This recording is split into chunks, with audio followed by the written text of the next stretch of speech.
Well, I used to have fun because I didn't necessarily like it, but when I worked in Kansas City, I worked right downtown on Independence Avenue at an electronics manufacturing plant. And every time I went over to the Chili Palace to eat, here'd come this old Buick chugging up the driveway into the Chili Palace, and here was Harry Truman. Really? He'd come in that building and get his chili and come over and sit down with me. And everybody'd sit there and look at like, who in the hell am I to have the president sitting eating lunch with me? Really? That's He's my uncle. really. Yeah, he was my stepmother's family. And he thought that was fun because he could come down with the normal people there in Independence, Missouri, sit and eat lunch with us and carry on, tell jokes, which he loved to do. And his home was right there in Truman Corners, right there by where you were living as a kid. His house is still there. Yeah, farm and Charlie everything. went to his house and took a picture of it. And, well, I'll tell you what. My stepmother had two sisters that I knew about. Mrs. Truman was the third one.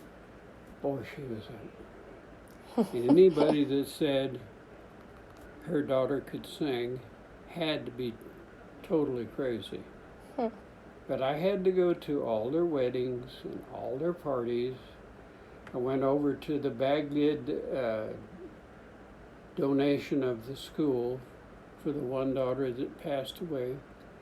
And then I was over in Hawaii off Ford Island, and I didn't know that you're not supposed to wear boots within sight of land. Nobody ever told me anything about wearing boots, except it was against regulations to wear any kind of shoes on flight deck but flight deck shoes, because you scratch the planes and scratch the finishes on the aircraft by walking on them.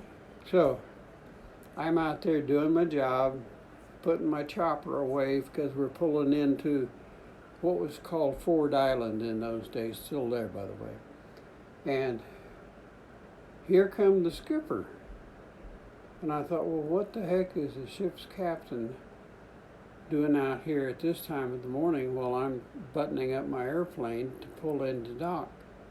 Because you had to put all the hatches on and tie them down because the wind would blow them off. And he come over and told me I was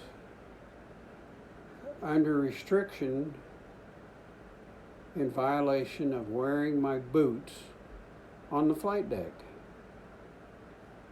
Huh. And I didn't say anything back to him, but I knew nothing about it. It was against the rules to wear anything but flight deck shoes on the flight deck. All right. And so I went on down to my quarters. Big deal. I didn't want to go ashore anyhow because I'd already learned to hate the place. And I was sitting in there playing with my radio, which I wasn't supposed to have. And here come the skipper of the whole carrier, not just my squadron, but the carrier. And he come in and wanted to know if I was so-and-so, such and such. And I said, yes, sir. And he said, can you get your dress uniform on? I said, yes, sir. Because I slept right up there where the quarters were. And I come out and walked with him, and he wasn't happy at all. Uh-oh. And I got over there. Here was the admiral of the carrier standing there talking to a very pretty woman, a young man, and two young daughters. Well, I didn't know him from anything. And he took me over, and the Admiral introduced me to my uncle. This was the commanding man of the FBI for the islands of Hawaii. Oh. And I shook hands with him, met his two very pretty little girls, and a very pretty wife.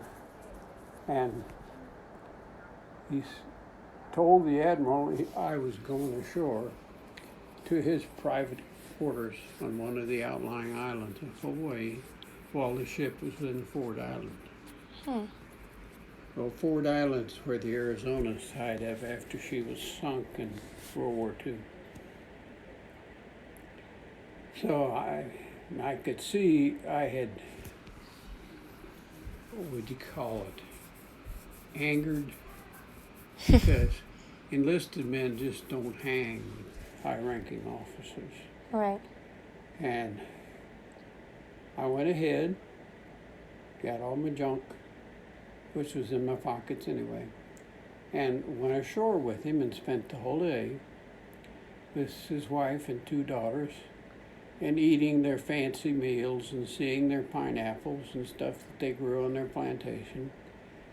And they took me back to the ship, and I never heard anything more of it. But I could tell that since I was on night chow and ate with the Admiral, that he wasn't exactly happy having to share his breakfast space with a midnighter. And I never thought anything more about it. So I went back to college. I was finishing up my third semester, which meant I finished my degree. And I come out getting ready for graduation, all dressed up and standing on the schoolroom porch. Well, here was this man, two beautiful girls, and his wife. They had come all the way from Hawaii to see a guy they'd just met once. Wow. And I'm sure it embarrassed people when he was introduced, and I never saw him again. But they were Ruby's sister and her husband and her two daughters. And I've never heard from them again.